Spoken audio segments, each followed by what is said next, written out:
Dumnorix was a member of Gaul's Aedui tribe, and was the younger brother of Caesar's Druid friend, Diviciacus. Although the Aedui were formal allies of Rome, many within the tribe resented Rome's interference and autocratic edicts in attempting to control Free Gaul. Dumnorix, because of his high position, was a respected figure to these anti-Roman patriots.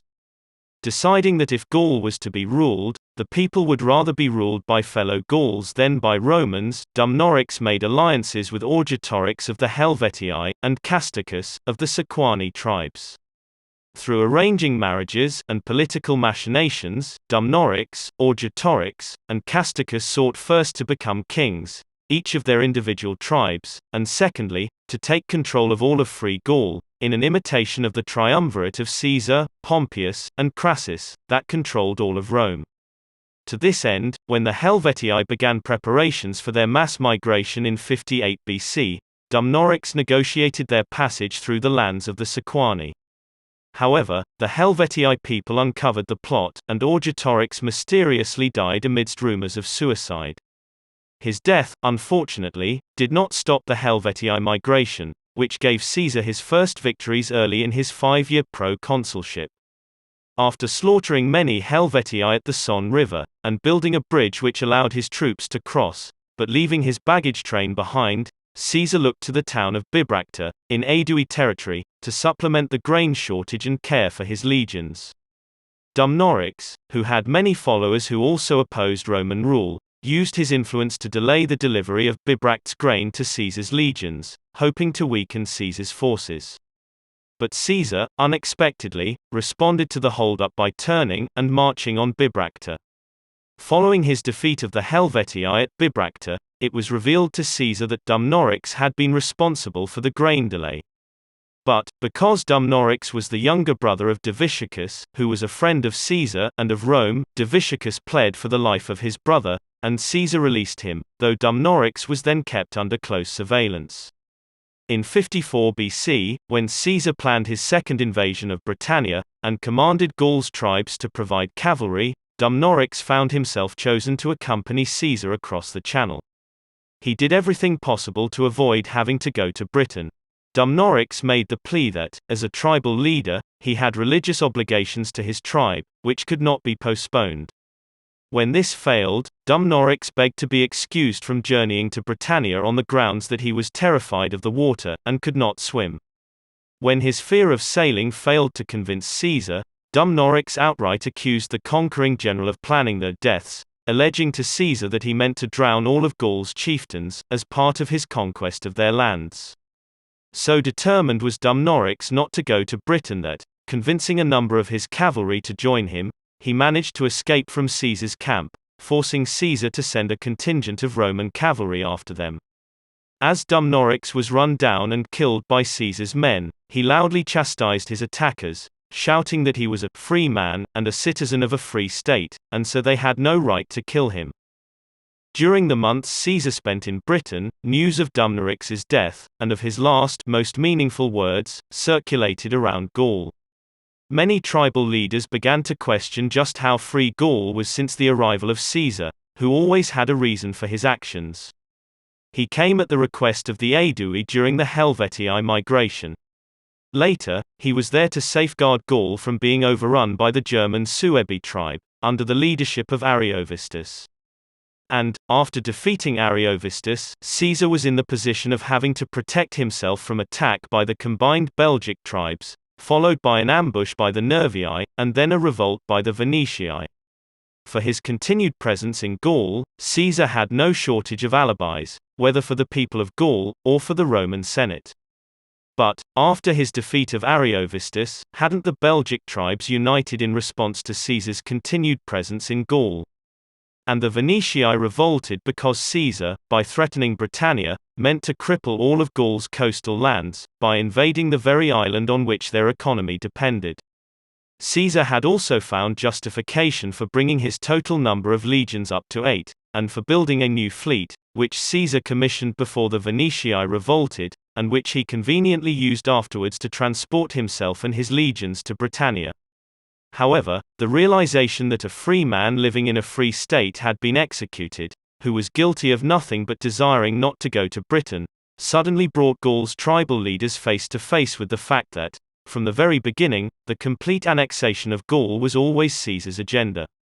So, when Caesar returned from Britannia, and discovered that drought had reduced the amount of supplies for his legions, he made a risky decision at the worst possible time, and pushed many of Gaul's tribal leaders over the precipice. Dividing his forces into small cohorts, and housing them throughout Gaul's most problematic areas, Caesar ordered centurions to make certain each tribe dedicated its portion of the diminished wheat supplies to his legions.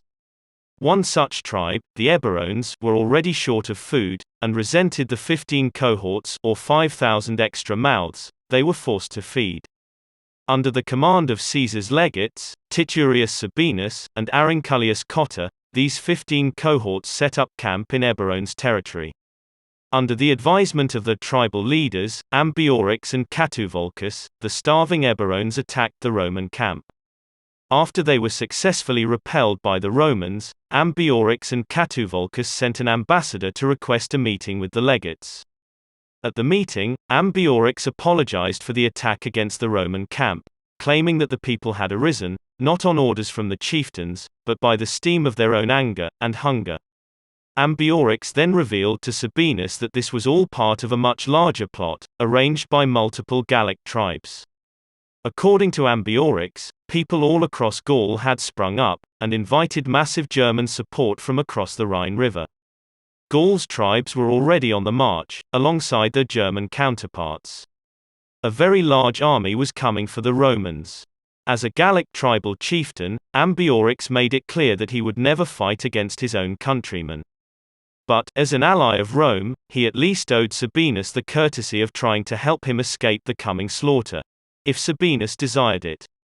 After some time spent quarreling with Aurunculeius Cotta, another legate in Caesar's Gallic army, who did not trust the word of Gauls, and who preferred to stay and defend their fortifications, Titurius Sabinus won the dispute, and the Roman cohorts abandoned the camp, following Ambiorix's guidance through the promised safe territory. Once away from the camp, Ambiorix appeared at the head of his army, and gave the signal. The Eburones poured forth from behind and from both sides, completely surrounding the Roman column.